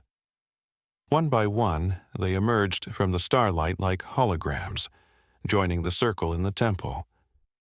Leaders and teachers from hidden places in every corner of the earth, all connected by the awakening magic.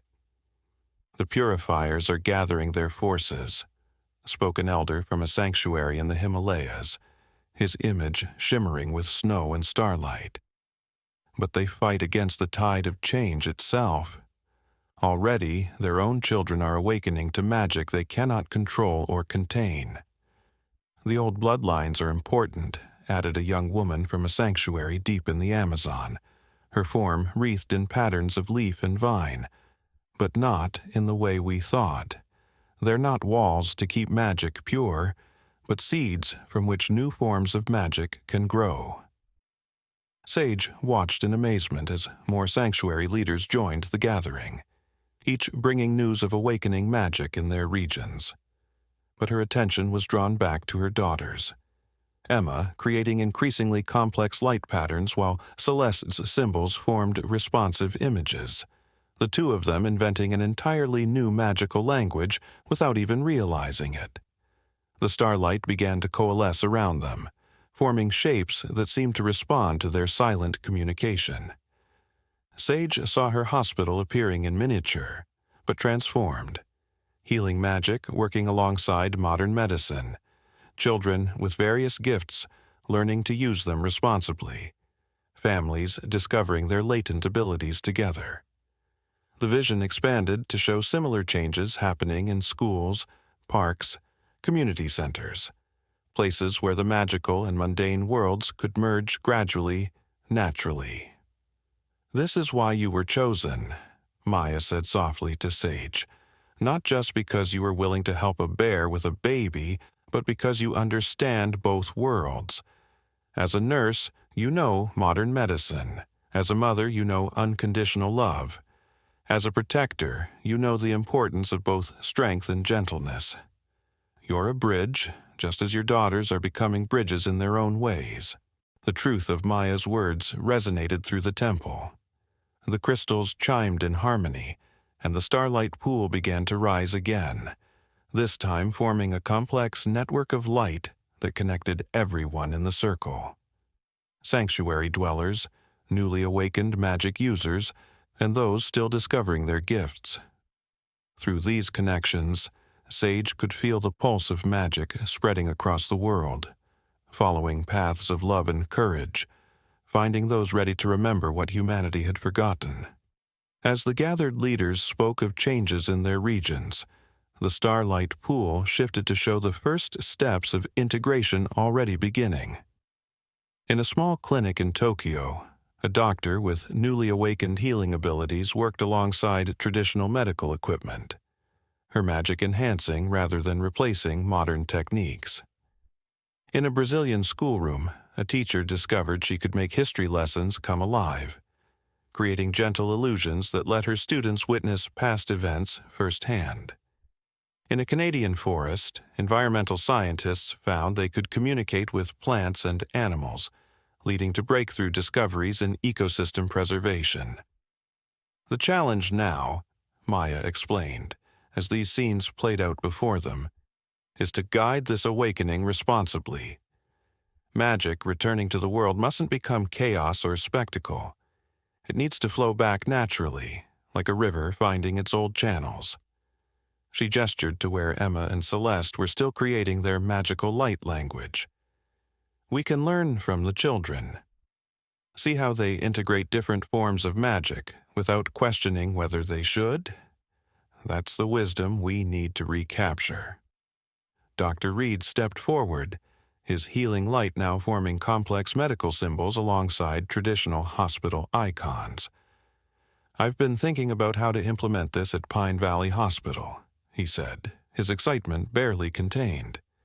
We could start small, a special wing for integrating magical and conventional healing.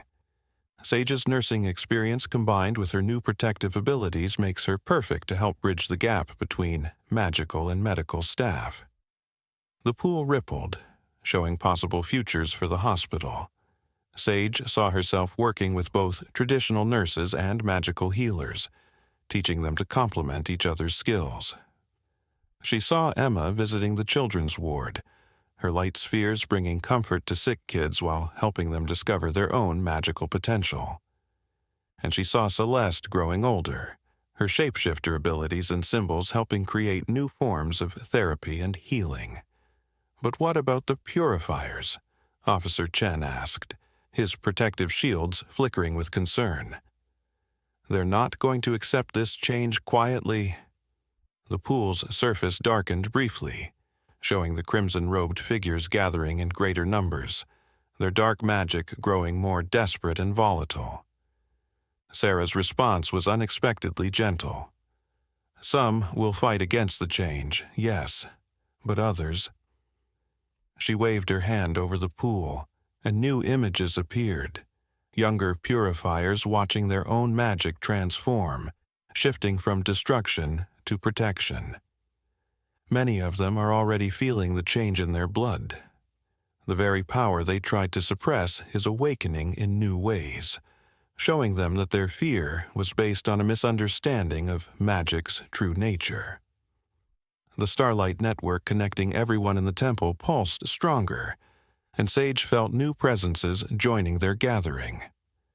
More people from the city were awakening to their magical potential, drawn to the beacon's light. Parents whose love for their children manifested as protective magic similar to Sage's. Teachers discovering abilities to inspire and illuminate. Artists whose creations began to carry subtle enchantments of hope and healing. Emma, still creating light patterns with Celeste, suddenly spoke up. "Mom, look." She had formed a complex network of light spheres that mirrored the adult world they were discussing, but simplified through a child's understanding. "It's like when you helped me learn to read. You didn't give me big books right away. You started with little stories, then bigger ones, until I was ready for chapters. We could do magic like that too." The wisdom in her daughter's simple analogy struck Sage deeply. The pool's surface shifted again, showing how this gradual approach could work. Community centers where people could explore their awakening gifts safely, schools incorporating basic magical theory alongside traditional subjects, hospitals slowly introducing magical healing as a complement to modern medicine. Everything building slowly, naturally, like learning to read or walk or speak. Celeste added her own contribution, her symbols forming pictures of families learning together, parents and children discovering their gifts side by side, each generation helping the other understand this new yet ancient part of themselves. The baby's magic had matured incredibly in just these few hours, becoming more focused and intentional, especially when working in concert with Emma's light. Maya touched the temple walls again, and the crystals revealed another layer of vision, the hidden networks of magical energy that had always existed in the world, now gradually becoming visible to those ready to see them. Ley lines connecting sacred spaces, natural wells of power that had been sleeping for centuries, and the countless small nexus points where magic gathered naturally in places of love, creativity, and healing. These networks have always been here, she explained, as the gathered leaders nodded in understanding. They're what allowed the sanctuaries to remain hidden for so long, but now they're reawakening, becoming conduits for magic to flow back into the world. And look, she pointed to new lines forming, connecting hospitals, schools, community centers, and homes where magic was beginning to flourish again. The network is growing, adapting to the modern world. Dr. Reed was already taking notes, his phone somehow working perfectly despite all the magical energy in the temple. We could set up a pilot program at Pine Valley, he suggested. Start with pain management and physical therapy, where magical healing could support traditional treatments without raising too many questions. Officer Chen and Martinez could help with security protocols, making sure both patients and practitioners are protected while everyone adjusts to the new reality. The pool showed his plans taking shape. A special ward where the boundaries between magical and mundane healing gradually dissolved, where doctors and healers learned from each other, where patients could benefit from both modern medicine and ancient wisdom. Sage saw herself there, helping guide both staff and patients through this transition, her own unique combination of nursing skills and protective magic serving as a bridge between worlds. Emma's light spheres expanded to show her own role in this future, visiting sick children, teaching them to create their own light, helping them find comfort and healing through magical play. Celeste's symbols wove through these scenes, showing how her shapeshifter heritage could help people understand and accept the wild, natural aspects of magic that couldn't be contained by hospital walls or medical procedures. The gathered sanctuary leaders began sharing their own plans for integration, each adapted to their local communities and cultures. The Amazon sanctuary would work with environmental scientists, helping them understand and protect magical ecosystems. The Himalayan sanctuaries would partner with monasteries and meditation centers, revealing the magical foundations of ancient spiritual practices. Each region would find its own path, its own pace, its own way of helping humanity remember its magical heritage. As the morning gathering drew to a close, the practical work of integration began. The starlight pool showed the first ripples of change already reaching Pine Valley Hospital. Dr. Reed's phone buzzed with messages from other staff members who had been present during the previous night's events, nurses, orderlies, and doctors who had felt their own magical abilities awakening in the aftermath of Celeste's arrival.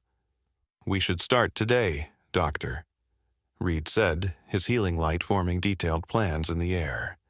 "The night shift is already aware of magic's return. We can use those quiet hours to begin training, to understand how different magical abilities can work together with modern medicine."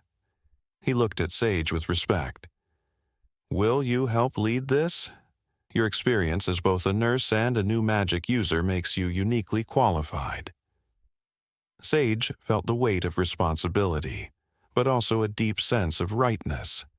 She looked at her daughters, Emma creating complex patterns of diagnostic lights while Celeste's symbols formed detailed anatomical diagrams, and understood that this was what she had been preparing for her entire career, even before she knew magic existed. "We'll need to be careful," Officer Chen cautioned, his protective shields rippling with thought. "Not everyone will be ready to accept this change. We should create safe spaces within the hospital where magical healing can be practiced openly, while maintaining more subtle approaches in general areas." Maya nodded approvingly. "The sanctuary can help with that. We've centuries of experience in hiding in plain sight, in making magic appear as nothing more unusual than exceptional skill or lucky coincidence. We can teach your staff these techniques while they develop their abilities." The next few hours were a whirlwind of planning and preparation. Sarah's book revealed pages of ancient healing techniques that could be adapted to modern medical practices. The temple's crystals provided insights into how to create protected spaces where magic could be safely explored and practiced. Even the youngest children contributed ideas, their natural acceptance of magic offering fresh perspectives on how to help others understand and accept these changes. That evening, as the sun set over the sanctuary, Sage found herself back at Pine Valley Hospital, but everything felt different. The building itself seemed to pulse with newly awakened energy, the accumulated hopes and fears and healing intentions of countless patients and caregivers now visible to her enhanced senses. Emma had insisted on coming along, her light spheres providing both illumination and comfort in the pediatric ward. Celeste, secure in a magical carrier that helped control her more dramatic, shape-shifting abilities, watched everything with those impossibly wise eyes.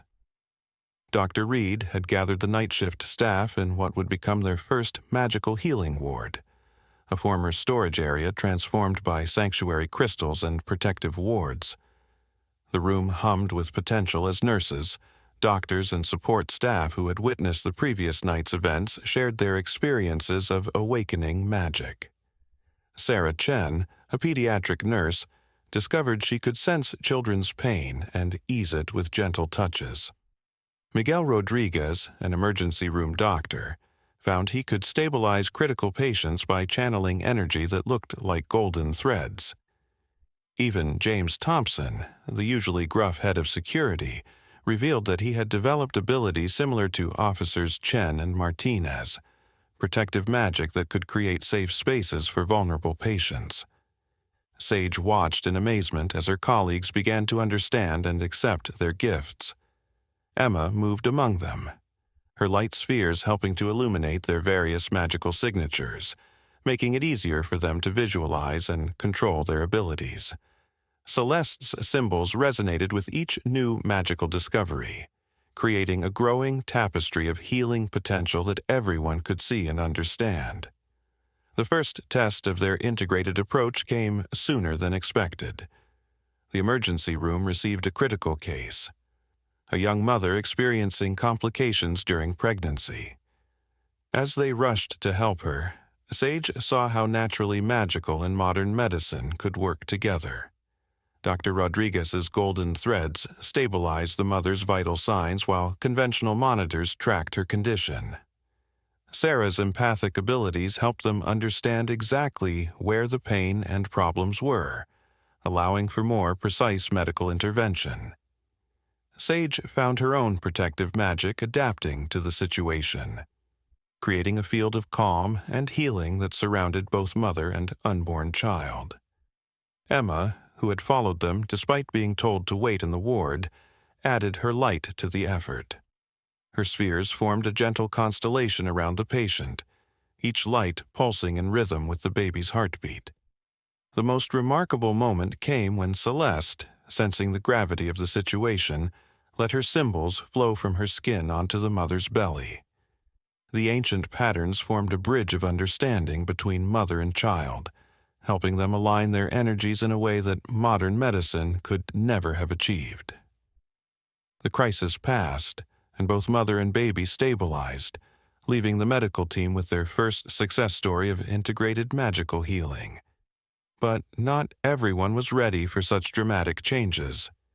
As word spread through the hospital of the miracle in the emergency room, they could sense resistance building.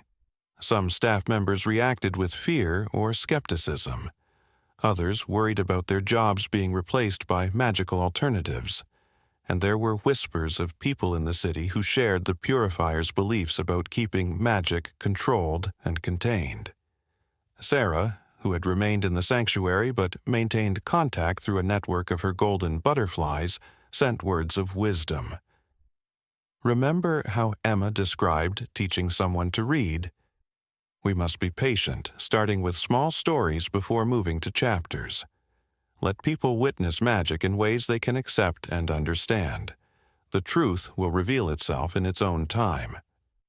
Following this advice, they began developing protocols for different levels of magical integration.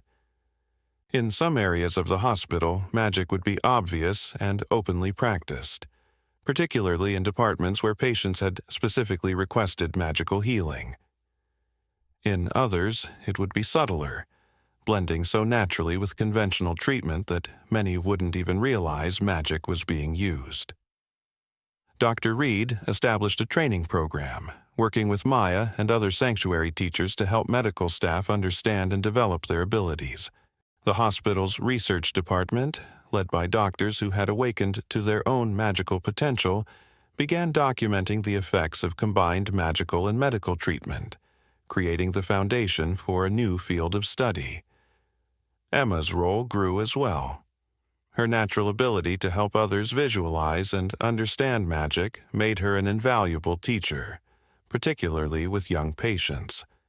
She began spending her after-school hours in the pediatric ward, helping sick children discover their own magical potential as part of their healing process. Celeste, though still an infant, contributed in her own way, her shapeshifter symbols providing a living library of magical knowledge that others could learn from. As the weeks passed, the ripples of change spread beyond the hospital walls. Parents of recovered children began sharing stories of miraculous healings, though many didn't fully understand the magical elements involved.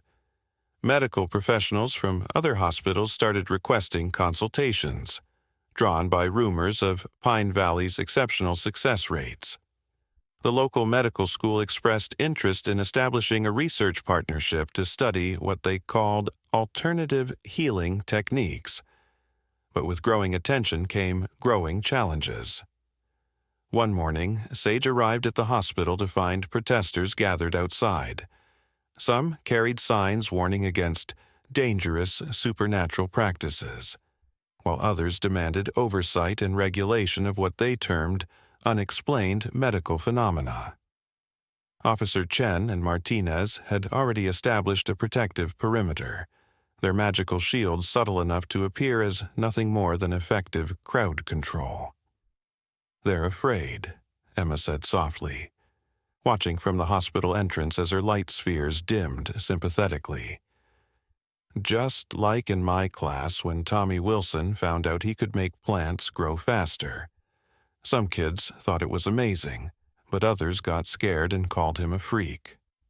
She created a small light show of the memory, Tommy's genuine joy at his discovery, the mixed reactions of his classmates, and how Emma's own light magic had helped him understand and control his ability. Celeste, strapped to Sage's chest in her magical carrier, reached out toward the protesters.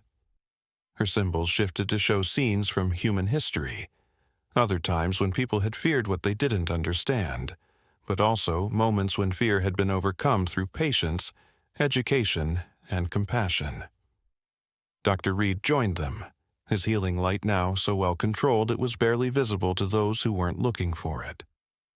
"We knew this would come," he said calmly. "It's why we started slowly, why we've been careful about documentation and research. Maya warned us that fear of magic runs deep in some people, planted there by centuries of purifier influence.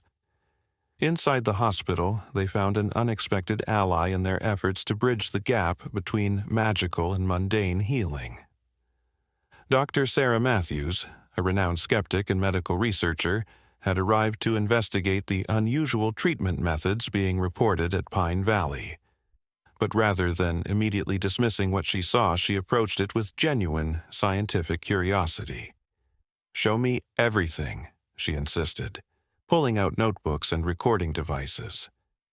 "If there are new healing techniques being developed here, they need to be properly studied and understood." Her analytical approach provided exactly what they needed, a way to document magical healing in terms the scientific community could accept and understand. Working with Dr. Matthews, they began developing protocols for studying magical healing effects. Emma's light spheres proved invaluable in this effort, as they could make magical energy visible and measurable. Celeste's symbols, which contained ancient medical knowledge in their patterns, helped them connect magical techniques to established scientific principles. The research project attracted attention from unexpected quarters. Environmental scientists noticed that areas around magically treated patients showed signs of accelerated natural healing. Plants grew more vigorously. Air quality improved. Even the building's structural materials seemed to repair themselves more efficiently. Physicists became interested in the way magical energy interacted with their instruments, suggesting connections to quantum mechanics and fields they were only beginning to understand. But not all attention was positive. One evening, as Sage was working late in the magical healing ward, she felt a disturbance in her protective magic. Someone had entered the hospital with hostile intent, carrying objects that radiated the same dark energy they'd encountered with the Purifiers. She quickly activated the sanctuary's warning system, a network of crystals hidden throughout the building that could alert magical users to danger. Officer Chen and Martinez responded immediately, their protective shields at full strength. They found 3 figures in maintenance uniforms planting devices near the pediatric ward, devices designed to disrupt magical energy fields. The confrontation that followed tested their commitment to gentle integration of magic into the modern world. Instead of using force, they employed what they'd learned about combining magical and mundane approaches. Martinez's shields contained the intruders without harming them. Chen used his newly developed ability to dampen hostile magic to neutralize their devices, and Sage, drawing on both her nursing experience and protective magic, helped calm the situation. "You don't understand what you're dealing with," one of the infiltrators warned, as they were led away by regular police officers who had been carefully briefed on handling magically related incidents.